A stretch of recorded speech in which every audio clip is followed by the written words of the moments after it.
Actually, I can see it better with these on it. Oh yeah, it's like 11 a.m. kickoff. 92 degrees.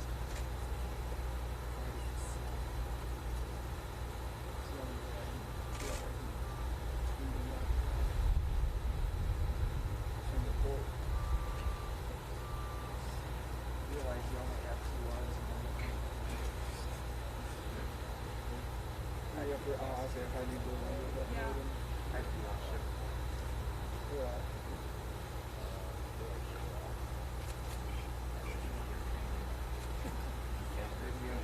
Yeah. Yeah.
I guess I missed it. I wasn't there yet. Sat down. It's Crow. He fed and he got truck. Sat there. He's been in school like this. Yeah.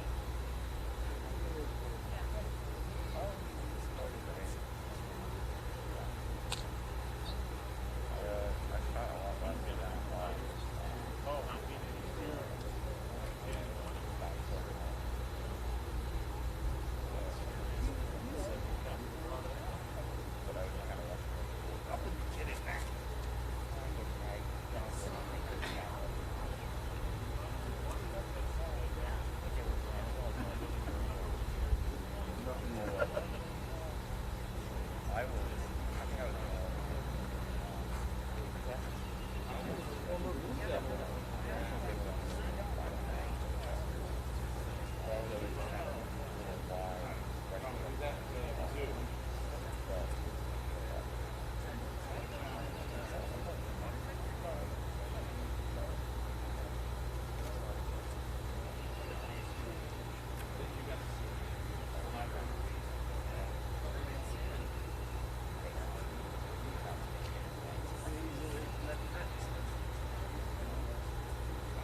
They're gonna fly iPads.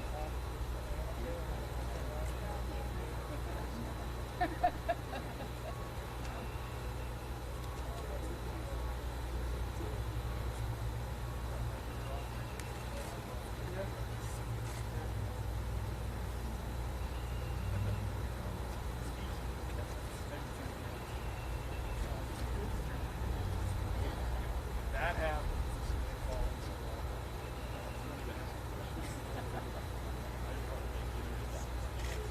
What?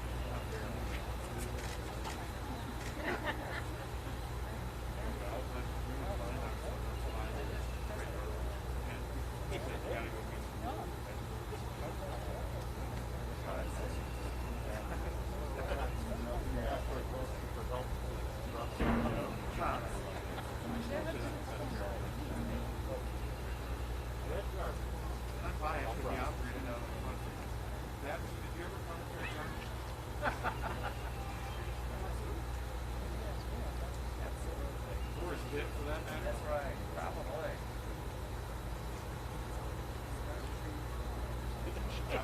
Probably after he transferred to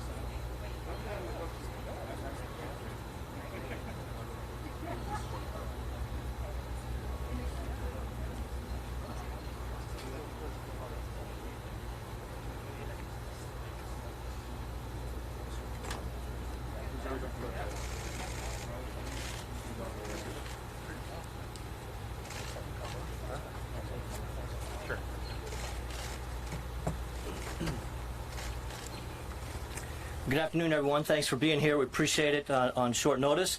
We'll get right to coaching our players here. Just a couple things. We will have information in accordance or in regard to Gary Barta meeting with the media probably as early as next week. So as soon as we get anything finalized there, Gary will address issues, the review board, and on that kind of thing. So early next week, look. Be prepared for that if you can. Don't know exactly what we'll do or the timing, but we'll let you know as soon as we can.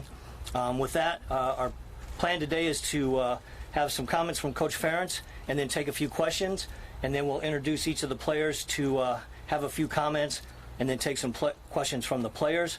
And then following that, we'll wrap up with any follow-up that we might have with Coach Ferentz. So with that, Kirk Ferentz.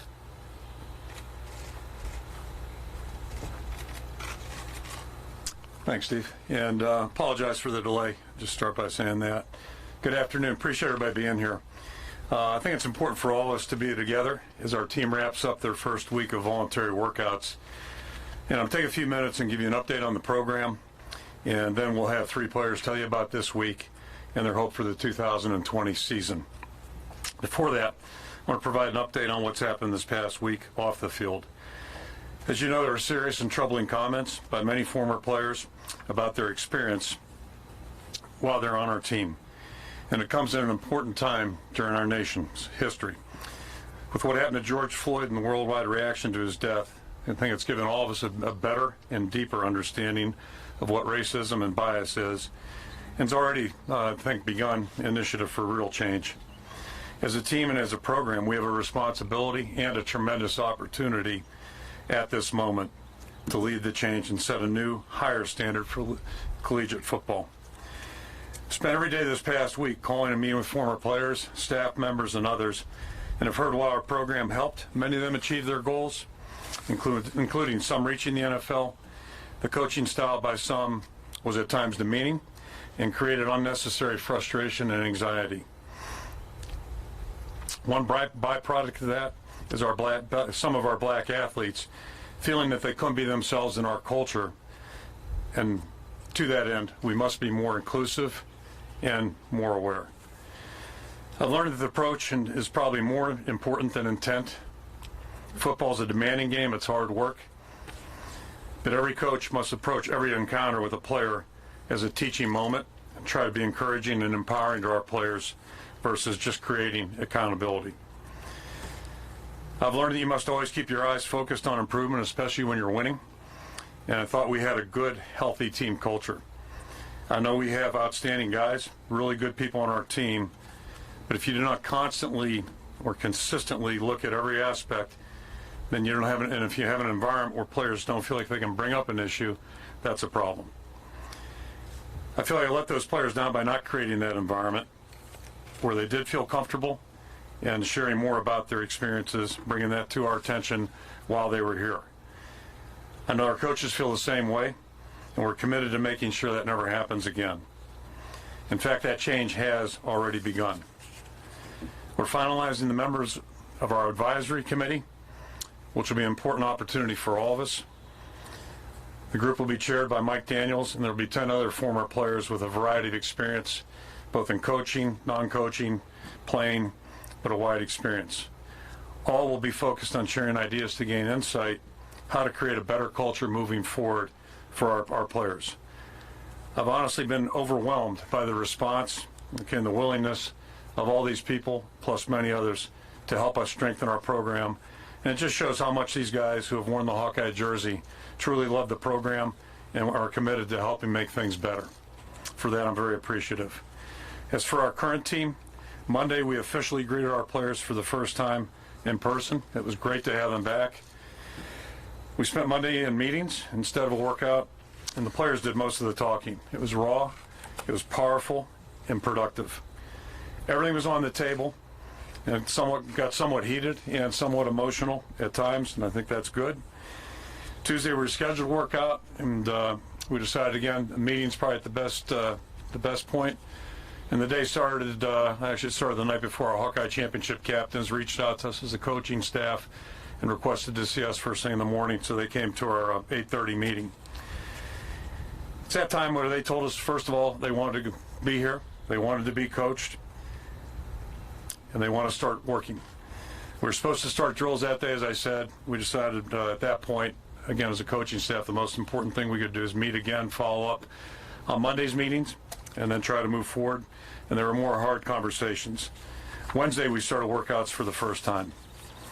The players are excited to be back training. I'll bring them up here in a moment. I will not comment on Coach Doyle today out of respect for the process, but I will tell you that we're very, very sad to see Dylan Doyle go, but certainly understand and fully support his decision. He's a tremendous young man. We're ready to start putting some things in place to make things better. An important step has been the 2020 leadership group that was formulated this week, in conjunction with the coaches and the Hawkeye championship captains. And I'm really pleased about the group of 21.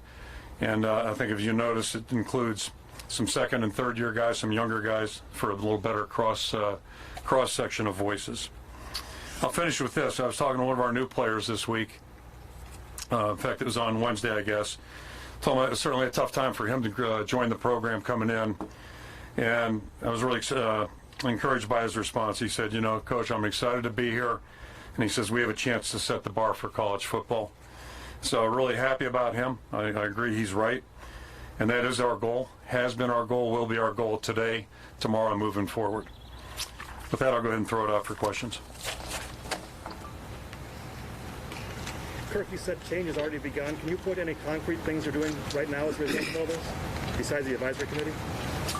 Yeah, really in a couple things. So in earnest, had several conversations on last Friday night, with several players, former players, just to find out, learn a little bit more about their, what they were feeling.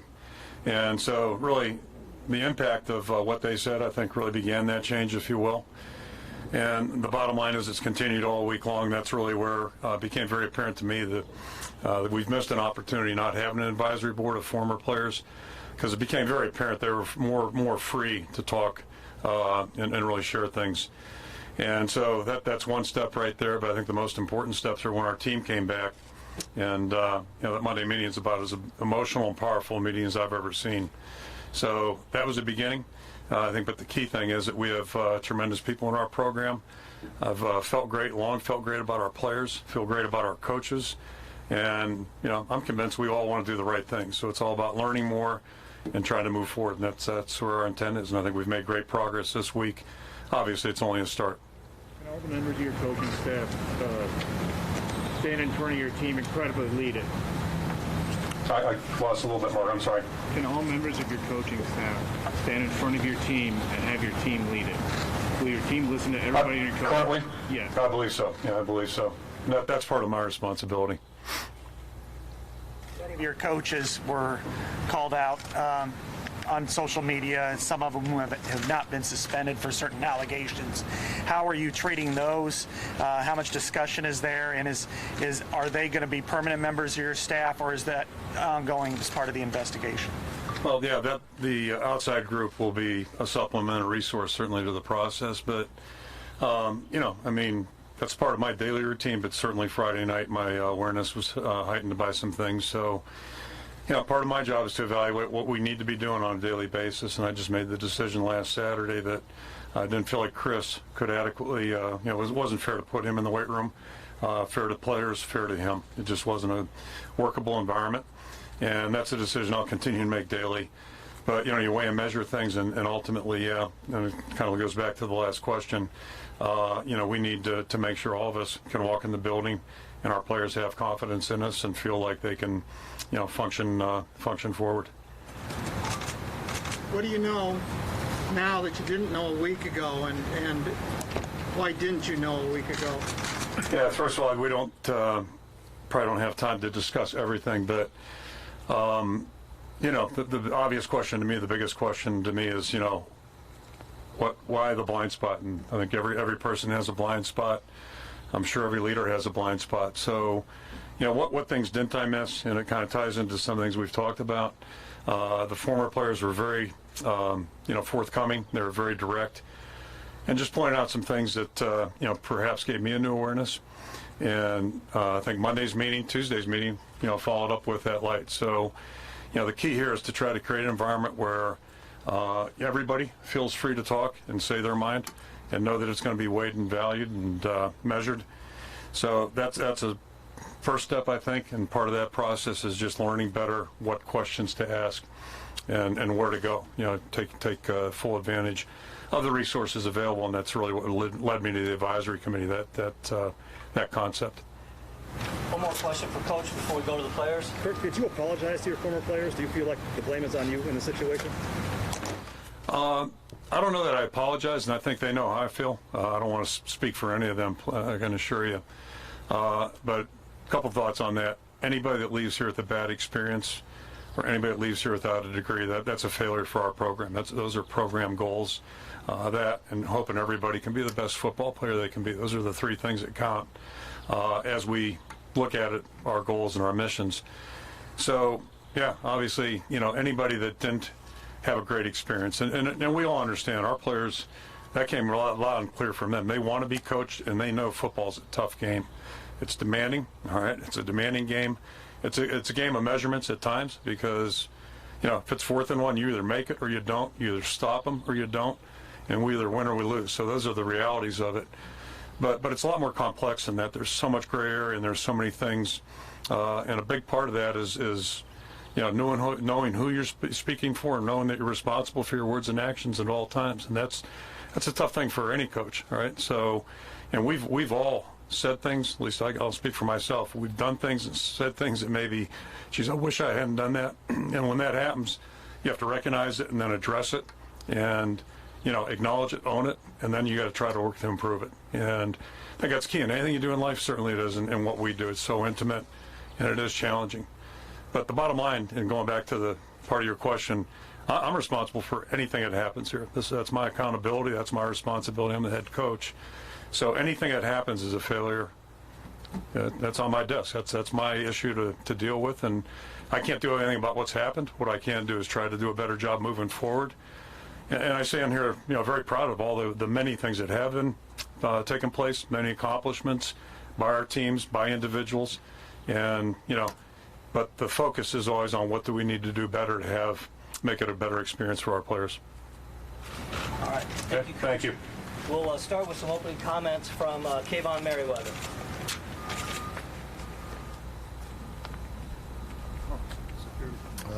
Hello, everyone. Thanks for coming out today. I just want to start by saying it's definitely great to be back in Iowa City. Definitely great to be back in the building. It's been kind of a couple crazy couple months being away during quarantine, having to jump over fences to get to the field to work out and having to lift weights in the garage. But definitely seeing my teammates the Monday and Tuesday and these past couple workouts has been amazing, truly amazing. I'm definitely excited to continue going on. And next we'll hear from Ivory Kelly-Martin. Thanks for you guys for coming out today. Like Kavon said, we're happy to be back in the building, happy to be back working with our brothers and grinding on the field. And this break has been kind of crazy, and there's a lot of things that happened in this past week, but we're all happy that we all have a lot of hope in our hearts that this program is going to be able to change for the better, and we'll be able to show you guys that real soon. And next we'll have Keith Duncan. Yeah, thank you guys for coming out. Like Kaevon and Ivory said, it's great to be back in Iowa City. Bouncing around from Iowa City to North Carolina, it's been different for all of us. Every single player has had a different experience through this quarantine process. We're great to be back in so excited to be back in Iowa City. It's great to see you guys, and thank you for coming out.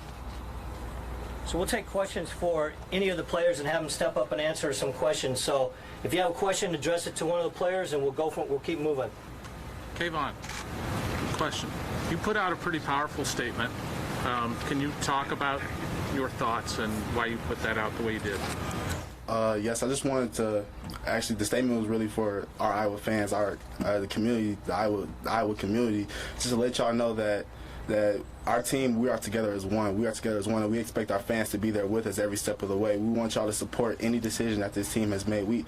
On the post, we haven't decided on kneeling or not. That's not what I said, that we have decided. But if we do decide, any movement that we do decide to support, any step that we do decide to make as a team, we want y'all support, backing us every step of the way, not only on the football field, but also when we're off the field, when we're in class, when we're walking the streets, when we're driving our cars. We want y'all support day in and day out. And that's really what that post meant.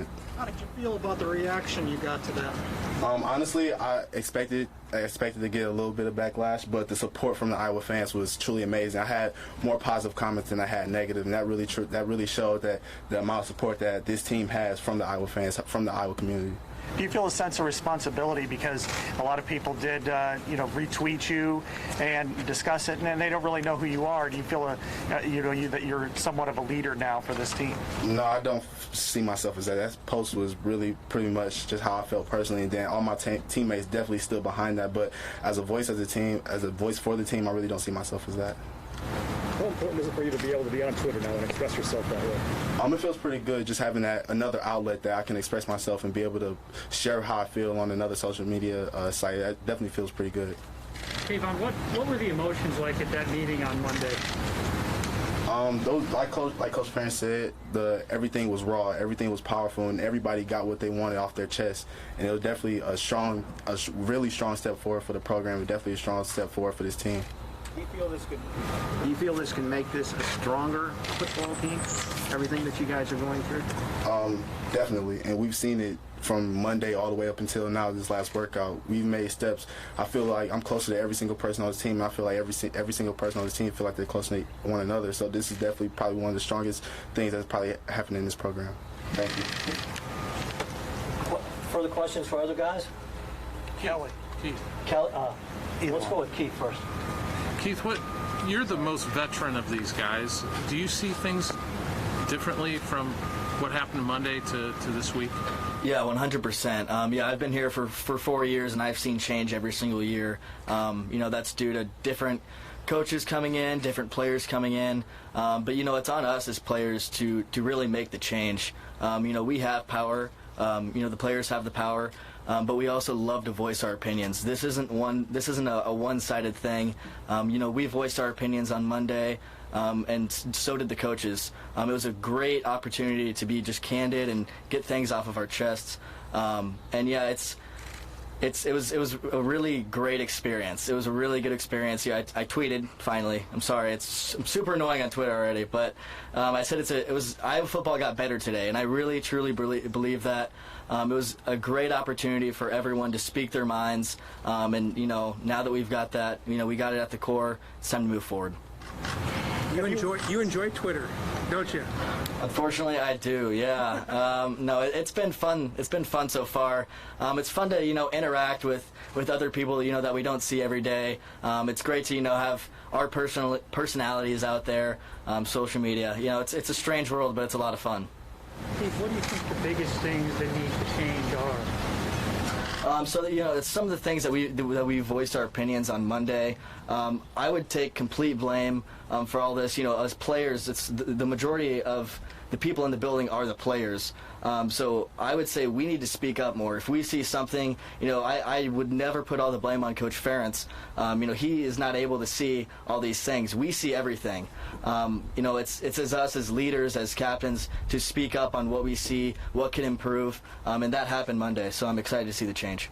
Keith, was there a lack of unity for Monday and Tuesday? Did that seep in? You said you saw good changes early, and I feel like Broderick Benson started doing a bunch of good work in your department. Can you describe the unity pre that meeting and then unity coming out of that among the team? I don't know if unity. I think the unity was always there. I think it was the communication that was probably something that could improve on. And again, now that we were completely out there, completely honest, coaches were honest, players were honest. It was extremely hard to just describe the emotions and the words that happened on Monday as well as Tuesday. But yeah, the unity has always. I think as always, we're a very tight group. Players, coaches, it's a family. It really is. I'm very excited to be on the team. We're all excited to push forward and see what we can do. It seems like you've spanned about 5 eras here of Iowa football, but do you feel like that there was trust or mistrust in some of the seasons of the past, present, and what do you think of the future? Do all of you trust your coaching staff? Yes, I would not want any other coaches to be here right now. We came here believing in Coach Ferentz, believing in our other position coaches, and we still do. It takes a lot for the coaches to kind of come out and say, like, we messed up, but we're going to push forward, and that means a lot to us. They have pledged, this is what we're going to do. We have short-term goals, long-term goals, and again, like, that means so much to the players. There's never been a trust issue. It's just partially communication. But I trust 100% every single coach in the building and staff member in the building. This all began last Friday before you guys got back on campus. What was the reaction? What was it like seeing that from afar? And what was the conversation like before you guys got back to campus? Yeah, obviously it's different. I know you guys have been on some Zoom calls as well. It's totally different when you don't have any face-to-face interaction. It's hard to show emotion. It's hard to see everything that goes on. But yeah, having that face-to-face interaction on Monday was, it was great. There's a lot more emotion that we saw and we were able to express, and I think that basically changed everything. Pineapple and pepperoni, it's a game changer. I don't think so. I mean, if you have something cold on a pizza or something juicy on like a warm pizza, it's just not good. But you're right. Yeah, thank you. Thank you, guys. Thanks, Keith. We'll bring up Ivory.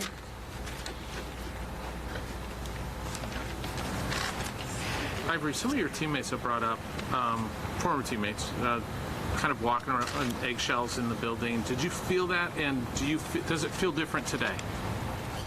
I'm sure I can speak for a lot of the guys on the team that, yes, it felt like that. There was an atmosphere where you did have to look out, kind of watch your back, and you always kind of had to be on your toes at times.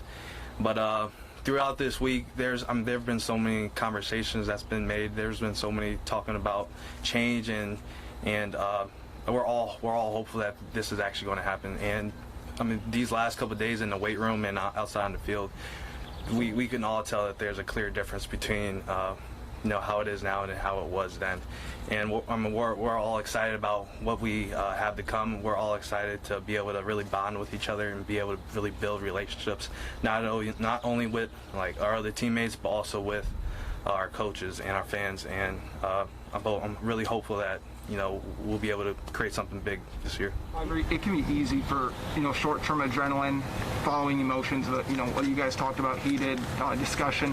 How do you kind of keep that excitement, kind of keep goals in mind in terms of the long-term goals of what you guys actually want to change? What's going to be the biggest key to maintaining those goals in sight? That's why I feel like those first few conversations that we had at the beginning of this week really played a huge role in the long-term effect of it. Like a lot of our guys have been saying, it was a really emotional talk. There was a lot of things voiced during these meetings, and I don't feel like there's a single person that left those meetings not being able to voice what they wanted to say. And with everyone voicing their opinions and having their problems out there in the open, it actually allows like the staff and the players to be able to address those things. And it's not just going to be like a one-year thing with this group that we have here. We're going to make sure that we're able to get the next step of Hawkeyes, be able to see that this place has changed. We're going to make sure that we're able to voice to the alums that this place has also changed. I mean, there's not a single person that would tell you that. I mean, Hawkeye football is perfect, and while we're still not perfect now, we're just trying to get one step closer to being able to really get to that point. What have your interactions been like with Raymond Braithwaite? What's his style like? And you mentioned that everybody's kind of feeling better, at least the last couple of days in the strength room. How has he helped shape that? He's always been a leader out there in the weight room and on the field when being able to talk to the guys and whatever. So there was always a good relationship between a lot of the guys and Raymond, Coach Braithwaite. And I feel like after he's been able to take the head role, being able to really run things with the players, that's just going to be able to build it that much bigger. Like I said, this past week has been amazing for people to be able to voice their opinions and everything. And with everything out in the open, we're really able to be ourselves when we're walking around the weight room. We're able to be ourselves when we're talking to coaches. We're able to be ourselves in the locker room and just really being able to bond with our players. And it's not just a bond between the players that's growing, it's also a bond between the coaches. What were the recurring themes or messages from the meetings on Monday and Tuesday?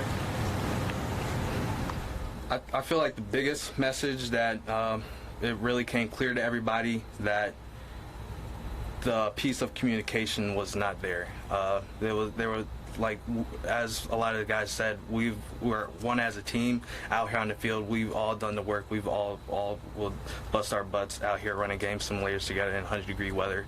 But there wasn't much communication when someone would see something bad happen, or if someone would actually stand up for their teammates. And when you have 120-something football players coming out trying to protect one guy, and I feel like that's where a lot of the power come from. I feel like with the players being able to speak up in those meetings and being able to voice everything that we have in our mind, and also coaches being able to speak up about their own opinions, I feel like that was the biggest piece that we grew on as a team, and we're going to continue growing on as we get through through the season, really. Interrupt for 1 second. Keith had something else to add too, so just stay right there, Chuck. Sorry, I failed to say this, but I've been on the team for 4 years, and it's super unique.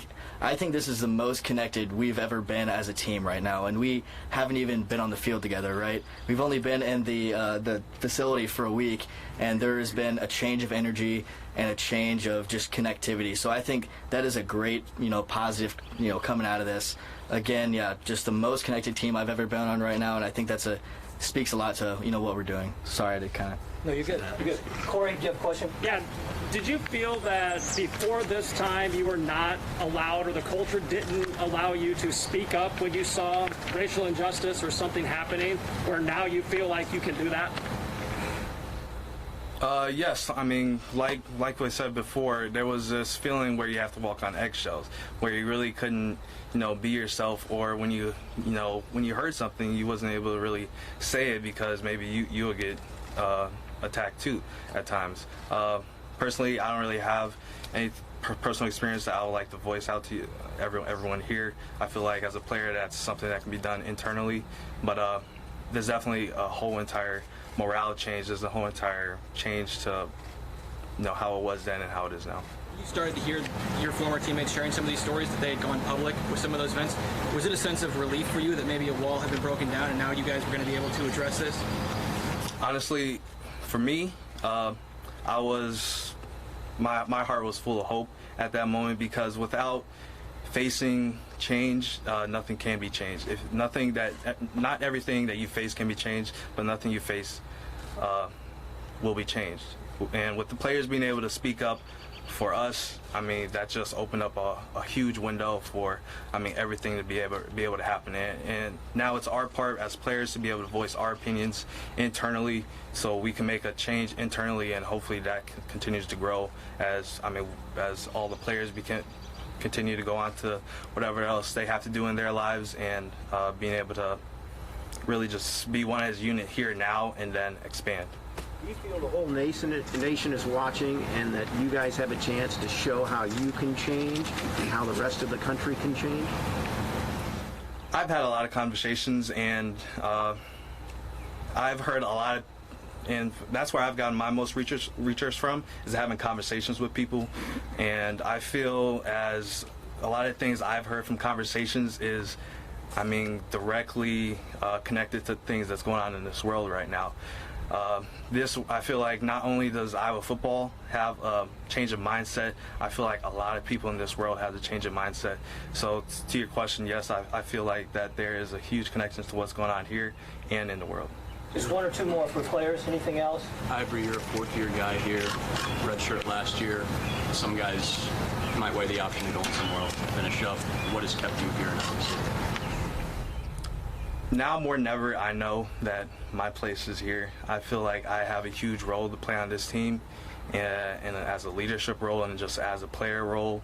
And also my biggest concern is I want to make sure I graduate. I want to make sure I have my academics in the bag, and I feel like I have a really good options here moving on afterwards. I want to be able to learn and make connections. I feel like I've made a lot of connections here, and I don't feel like, leaving this place will help me in like a really big way. Thank you, Ivory. We'll go ahead and let Coach Ferentz wrap it up here with a few final thoughts or final questions. So go ahead, guys. Thank you. Let me just Appreciate your time. follow up on that too. So, talk about change, and I referenced last Friday night the conversations and the many I've had since then. But I'm leaving out part of the story. So, and Ivory's a good example that I spoke with him last Thursday night, a week ago, yesterday, right? Okay, so 8 days ago that night. And it was after we had a Zoom meeting as a team, and then I spoke with him. It's probably the most I've heard him talk in his entire career, cumulative. All right, that evening, very well thought out points. He'd been thoughtful, thinking about him a couple of days.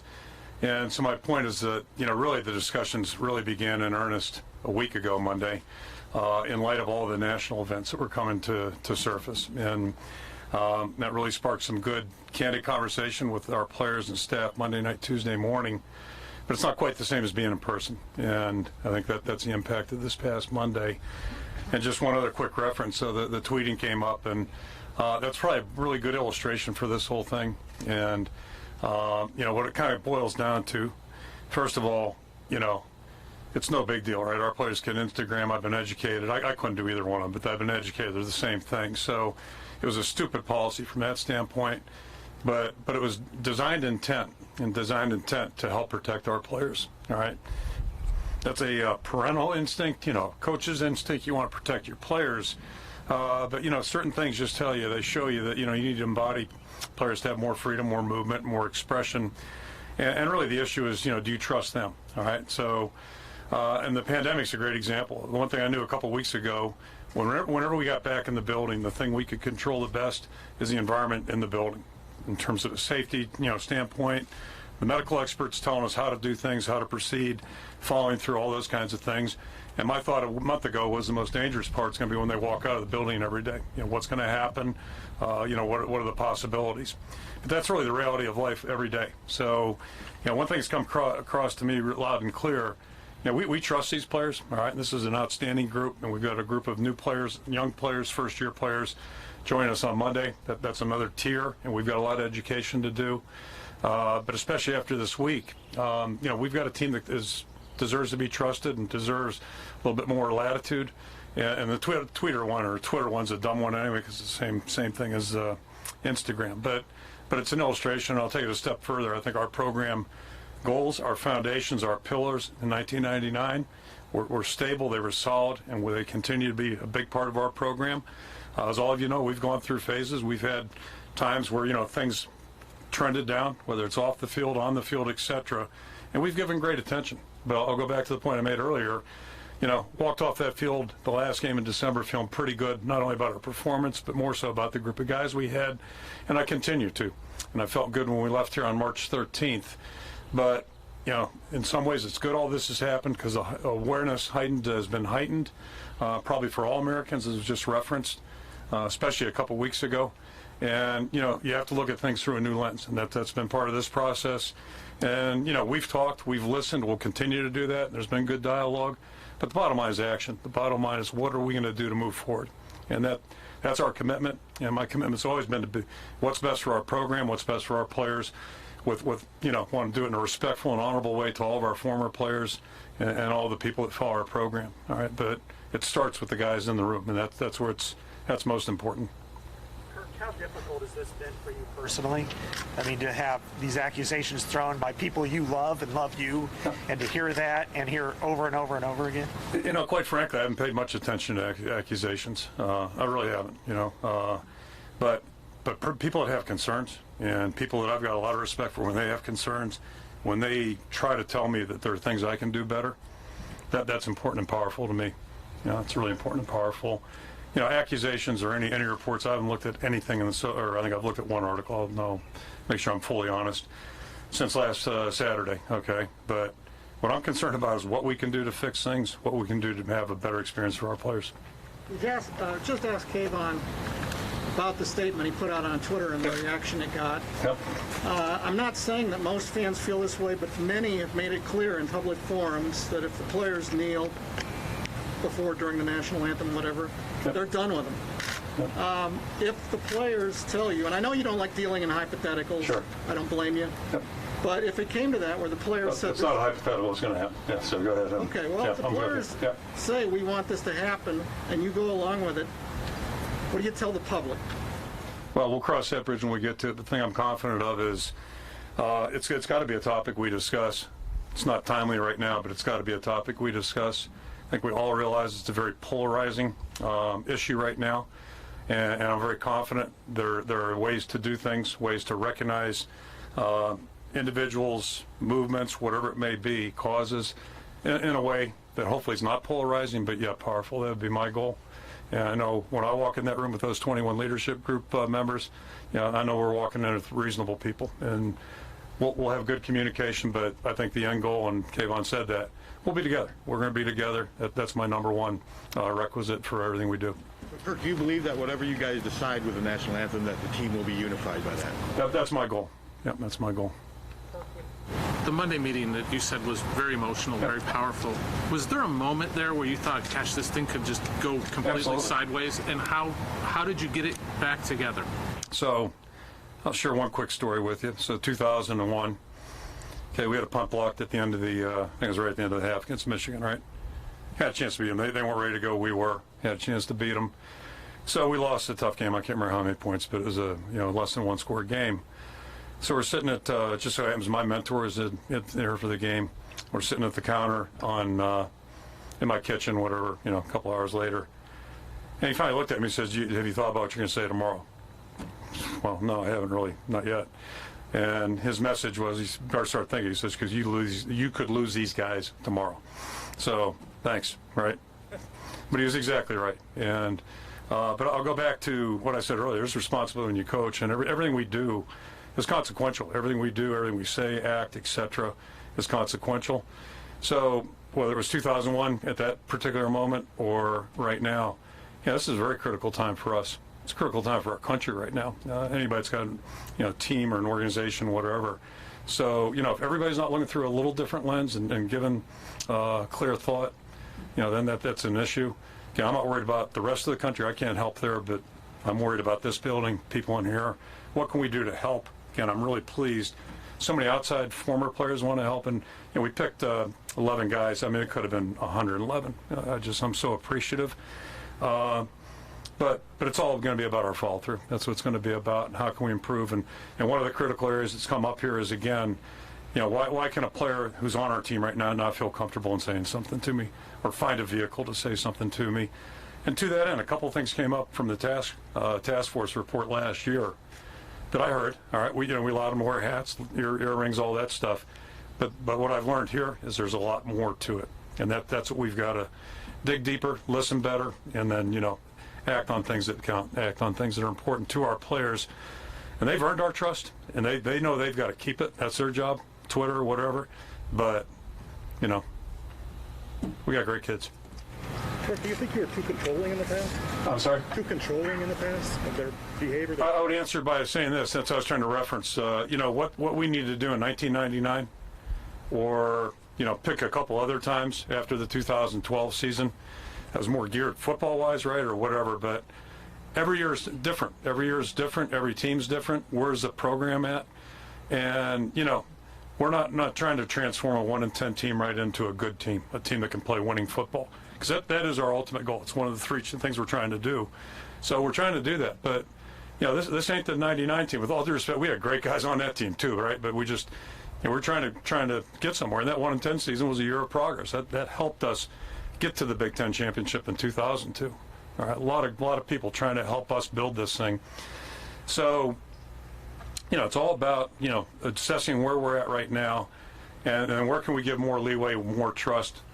Listen to things that I really don't understand Twitter. I understand it's popular, but that was stupid. That was stupid on my part. So the other things would be a little tougher, a little bit more. But I think we've already made good steps, starting this week. But we're not done, and we won't be done in December. Off that. One final question to wrap it up. You mentioned parental instinct was kind of the rationale for that. The word family is so intertwined with football, and part of the journey of being a parent or a child is kind of learning to evolve with all that. And certainly you're a father in your own right as well as a coach. What has that evolution been like over the last week of learning that maybe South State? I'm sure it's been challenging for our children, my wife. But when you get into professions that are public and visible, we went through a 2-18 start, right? So, that was challenging too. And it's kind of, our family understands that. Fortunately now they're all in their 30s, or I guess one's not, but they're old enough. They've been around. They understand that. But it's still hurtful. It's still hurtful. And but you deal with that.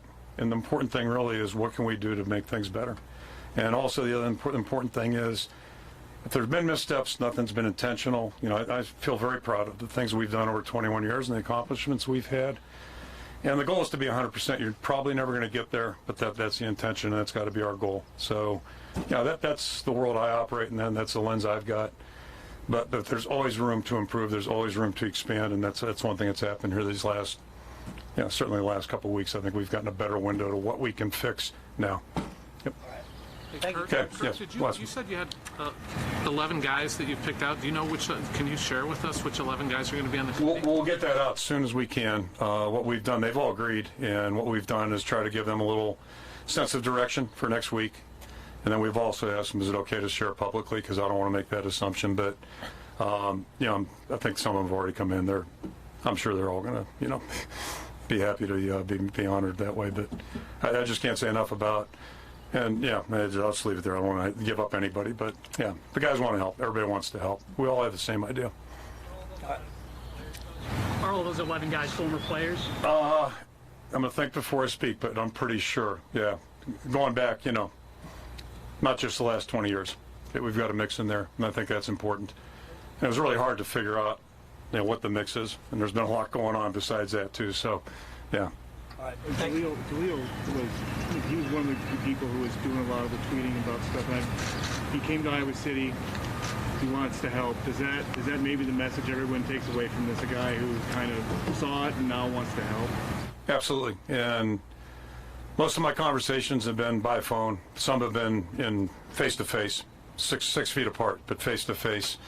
And I so appreciate, and I think that speaks volumes, quite frankly. I did meet with 4 of our former players earlier in the week, and what they said was meaningful, it was powerful, and it came from their heart, and it was genuine, and it was encouraging. So, it does mean a lot, and 3 of those 4 came back. They traveled back to Iowa City. And some of the ones that didn't were not happy about things going on, particularly over at Kinnick. That hurts all of us. It just hurts all of us. Yep, absolutely.